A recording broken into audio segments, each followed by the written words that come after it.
The Mancunian author. She's released a book series in support of Women's Aid UK. She's from Swinton, mum of 4, and is donating 20% of the profits to the charity which helps women and children fleeing domestic abuse. Have a chat with her now. And it's her birthday. Happy birthday, Lolo. Oh, thank you. Hello. Tell me about your books, though, because I've heard very good things about them. You've got Dressed Up as Love, that was in 2019, and Dressed Up in Amour. And the books are based on, they're fiction, but they're based on experiences of you and people that you know, your friends. Tell me more about them.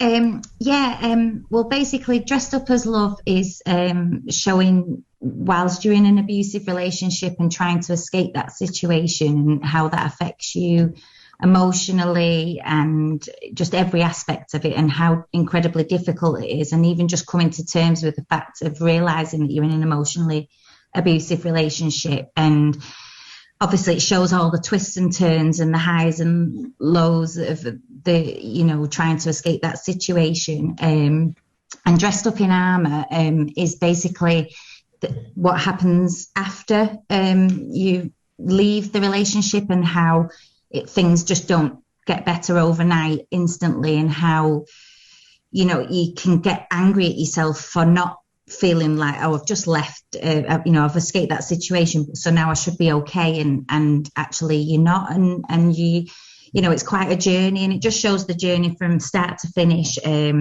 I wasn't always necessarily going to do a sequel to Dressed Up as Love, but I had so many women reach out to me following me releasing Dressed Up as Love to say that it had helped them and that they could relate to it. And everybody was saying that they were hoping for a sequel. So hence why when I released Dressed Up in Armour, I re-released Dressed Up as Love as well, and wanted to contribute to Women's Aid because it's a cause very close to my heart. And as I say, I drew on my own experiences and those of friends and family. And I think that, as I say, there's lots of women that's been able to relate to the books and have already messaged me to say how it's helped to make them feel less alone. So that just means the world, and hopefully we can continue to do some good with them. And Theresa Parker is here from Women's Aid. Have you seen a rise in people coming to you over the pandemic, Theresa?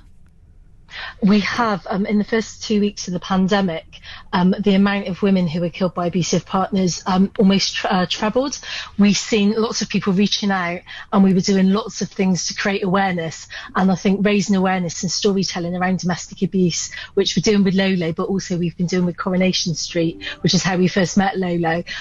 People have been talking about domestic abuse, reaching out for help, but also acknowledging the fact that normally you'd be able to leave home because you'd be able to either go to work or maybe do the school run. All of these tiny moments when people could get help had disappeared. So we really had to change the way we delivered support so that women were able to reach out to get support when they're living potentially with their abuser.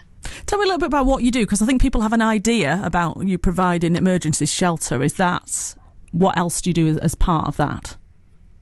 So Women's Aid is a federation in England, and we've got member services all around the country that provide life-saving direct services. So Women's Aid nationally will let you know where you can get help in your local area, but we also run national services including live chat and No Woman Turned Away, and all these services where we will advocate for women who are living with abuse and need to be able to access support, and we will help women to get to these different local services. So we run a service along with British Rail called Rail to Refuge, which means that if you're trying to escape an abusive partner, that through your local refuge we can arrange to make sure that you get travel and that you get that support and you get all the emotional support you need as well. And I think by speaking out and knowing that there's support services available, then it lets people know, gives them permission and validates their experience. And I think what Lolo's doing is so brave, because by talking about your own experiences you realise that it can happen to absolutely anybody, and it's happening in your workplace, it will be happening in your street. It's just the case that you don't feel able to necessarily talk about it because people feel ashamed and feel like it only happens to certain groups of people. Lolo, I know that you're an ambassador for the charity. What sort of work do you do? Well, I've only recently become an ambassador, respect ambassador. Me and Theresa have worked together all year, and I was asked to be part of the Expect Respect course, and I completed the training, so I can't wait to get started, and that'll be going into schools and helping to educate children about what to expect in a relationship, what is respectful, and just growing that awareness around what is normal in a relationship and what isn't. So yeah, I can't wait to get started in that. And I feel very honoured to be just working with Women's Aid in every way possible, really. What does it mean to you when you get responses back from people who read your books? And every time it brings a tear to my eye. It's as if it's the first time anybody's told me that they can relate to it, or that they've enjoyed the book. And even though they are obviously quite dramatic, and there's a lot of sadness and turmoil in the stories as well, for people to enjoy the books really means the world to me. And when women say that, they felt like they were reading their own life story, or it's helped to make them feel less alone, it really does make it all worthwhile. And I'm really glad that I pushed myself to write the stories. And Theresa, you've got a new campaign about the effects of domestic abuse on the mental health of women and children. Tell me a little bit about that.